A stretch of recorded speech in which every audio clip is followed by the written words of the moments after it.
জানিয়ে দেব সর্বশেষ আপডেট বাংলা সংবাদ। শুরুতেই শিরোনাম। পালিয়েও শেষ রক্ষা হলো না হাসিনার। গ্যাং অফ 4 এর প্রধান কালপ্রিট সাবেক স্বরাষ্ট্রমন্ত্রী আসাদুজ্জামান খান কামালের এবার ভয়াবহ লোমহর্ষক অভিযোগ পাওয়া গেল। হত্যা মামলার আসামি পলাতক শেখ হাসিনার বিরুদ্ধে তিনি নিজে জেলখানায় ঢুকে মেজর বজলুল হুদাকে জবাই করে হত্যা করেছেন। প্রমাণসহ থাকছে বিস্তারিত ভিডিওতে। এতক্ষণ শুনছিলেন সংবাদ শিরোনাম, এখন থাকছে বিস্তারিত। 2008 সালে নবম জাতীয় সংসদ নির্বাচনের আগে আসাদুজ্জামান খান কামাল ছিলেন তেজগাঁও থানা আওয়ামী লীগের সভাপতি। নবম জাতীয় সংসদ নির্বাচনে আওয়ামী লীগের মনোনয়ন পেয়ে ঢাকা 11 আসনে এমপি নির্বাচিত হন তিনি। পরবর্তীতে স্বরাষ্ট্র প্রতিমন্ত্রী এবং স্বরাষ্ট্রমন্ত্রীর দায়িত্বপ্রাপ্ত হন। রাজনৈতিক পদ পদবি বৃদ্ধির সাথে সাথে বাড়তে থাকে সাবেক এই মন্ত্রীর অন্যায় আর অপকর্মের ভাণ্ডার। অনুসন্ধান বলছে পুরো তেজগাঁও এলাকা এবং শেরেবাংলা নগর এলাকায় চাঁদাবাজি, টেন্ডারবাজি, পুরো অর্থ যায় সাবেক স্বরাষ্ট্রমন্ত্রীর কাছে। এসব টাকা তোলার জন্য তার ছিল একটি বিশাল সিন্ডিকেট। সাবেক এই মন্ত্রীর নামে শুধু রাজধানীর কারওয়ান বাজার থেকে প্রতিদিন প্রায় 1.5 কোটি টাকা চাঁদা তোলা হতো। ফুটপাতে বসা বাজার, মাদক এবং আবাসিক হোটেল থেকে ওঠানো হতো এসব চাঁদা। এই টাকা মন্ত্রীর হাতে পৌঁছে দেওয়ার জন্য দায়িত্ব দেওয়া হয়েছিল মন্ত্রীর এপিএস মনির হোসেন সহ আরও 2 জনের হাতে।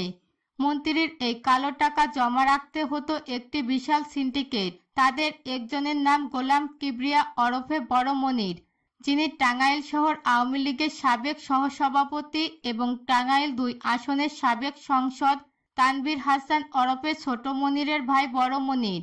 2023 সালে কলেজ ছাত্রীকে ধর্ষণের মামলায় গ্রেপ্তার হন। পরবর্তীতে ওই ছাত্রী অন্তঃসত্ত্বা হয়ে পড়ে, তবে মনিরের জেল থেকে জামিনে বের হওয়ার পরপরই ওই ছাত্রীর রহস্যজনক মৃত্যু ঘটে। এ ঘটনায় মামলা তদন্তের দায়িত্ব ছিল পিবিআই, তবে স্বরাষ্ট্রমন্ত্রী পিআইবি প্রধান বনোজ কুমারের মাধ্যমে তদন্তে প্রভাব খাটান। পরে জেল থেকে বের হয়ে আবারও নতুন করে আরেক ছাত্রী ধর্ষণ মামলায় ফেঁসে গেলে স্বরাষ্ট্রমন্ত্রীর সহযোগিতায় দেশ থেকে পালিয়ে যান বড় মনির। এছাড়াও 27 নং ওয়ার্ড আওয়ামী লীগের সাবেক সাধারণ সম্পাদক কাজল শেরেবাংলা নগর এলাকায় এক ত্রাসের রাজত্ব কায়েম করেছিলেন, যার সবই হয়েছে সাবেক এই স্বরাষ্ট্রমন্ত্রী আসাদুজ্জামানের ছত্রছায়ায়।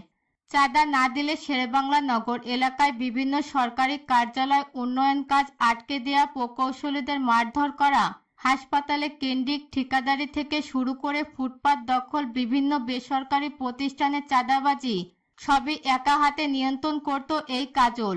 এসব কালো অর্থের বেশিরভাগের অংশ সরাসরি পৌঁছে যেত সাবেক স্বরাষ্ট্রমন্ত্রীর হাতে। লুটপাটের এসব অর্থের বেশিরভাগ অংশই স্বরাষ্ট্রমন্ত্রী পাচার করেছেন দেশের বাইরে। এছাড়াও এসব অর্থের ক্ষুদ্র অংশ দিয়ে শত কোটি টাকার মূল্যবান সম্পদ কিনেছেন। রাজধানীর তেজগাঁও, ধানমন্ডি, সেন্ট মার্টিন সহ গাজীপুর, আশুলিয়ার মতো বিভিন্ন জায়গায়। 28 জানুয়ারি 2010 ঢাকা কেন্দ্রীয় কারাগার রাত 9:30 থেকে 11টা পর্যন্ত। ঢাকা কেন্দ্রীয় কারাগারের আশপাশ ও কারাগারের অভ্যন্তরে সব বিদ্যুৎ একযোগে বন্ধ হয়ে যায়। বন্ধ হয়ে যায় বললে ভুল হবে, বন্ধ করে দেয়া হয়। 1.5 ঘন্টা ঢাকা কারাগারের মতো স্পর্শকাতর জায়গায় কেন বিদ্যুৎ বন্ধ করে রাখা হয়েছিল সেটা জানতে পরে একটু আগে বিদ্যুৎ আবার ফিরে আসার পর কারাগারের অবস্থা কেমন ছিল সেটা বর্ণনা করা যাক। ঢাকা কেন্দ্রীয় কারাগারে ওই দিন কয়েদিদের সবার ভিতরে কিছুটা অস্থিরতা কাজ করছিল, কারণ তারা জানতো জেলখানায় সেদিন 5 জনের ফাঁসি কার্যকর হতে যাচ্ছে। আর যে 5 জনের ফাঁসি কার্যকর হতে যাচ্ছে তারা সকলে ছিল অত্যন্ত বিনয়ী ও কারাগারে সকলের প্রিয় মানুষ। রাত 12:01 কর্নেল ফারুক, মেজর একে মহিনুদ্দিন আহমেদ, আর্টিলারি মহিনুদ্দিন সুলতান, শাহরিয়ার রশিদ খানকে ফাঁসিতে ঝুলিয়ে হত্যা করা হয়। 4 জনকে ফাঁসি দেয়া হলেও লাশের সংখ্যা ছিল মোট 5টি। ফাঁসি কার্যকর এর পরের দিন যথারীতি 5টি লাশ পাঠানো হয় যার যার গ্রামের বাড়িতে, কিন্তু একটি লাশের ক্ষেত্রে বিশেষ নিরাপত্তা ব্যবস্থা রাখা হয়েছিল, আর সেটাই হলো চুয়াডাঙ্গার সূর্য সন্তান মেজর বজলুল হুদার।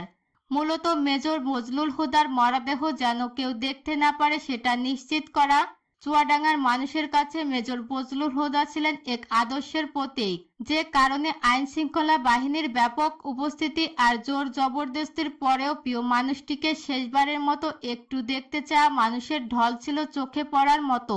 আইন শৃঙ্খলা বাহিনীর নির্দেশনা ছিল 5 মিনিটের মধ্যে মেজর বজলুল হুদাকে দাফন করতে হবে, কিন্তু জনরোষের মুখে আইন শৃঙ্খলা বাহিনী পিছু হটতে বাধ্য হয়। প্রিয় মুখটাকে গোসল না দিয়ে কিছুতেই চুয়াডাঙ্গার মানুষ দাফন করাতে চায়নি। বাধ্য হয়ে প্রশাসন তাদেরকে আধা ঘন্টা সময় বেঁধে দিয়েছিল দাফন করার জন্য। এই সময়ের মধ্যে অসংখ্য মানুষ মেজর বজলুল হুদাকে শেষবারের মতো একটু দেখতে ছুটে যান তার গ্রামের বাড়ি হাটবোয়ালিয়াতে। এতটুকু পর্যন্ত ঠিকই ছিল, কিন্তু মেজর বজলুল হুদাকে গোসল করাতে যেয়ে চুয়াডাঙ্গার মানুষ সাক্ষী হয়েছিল নৃশংসতম এক ঘটনার। কাফনের কাপড় সরাতেই দেখা যায় মেজর বজলুল হুদাকে আসলে ফাঁসি দেওয়া হয়নি, তাকে জবাই করে হত্যা করা হয়েছে। বাংলার বীর সন্তান মেজর বজলুল হুদাকে কে বা কারা কিভাবে জবাই করেছিল সেটা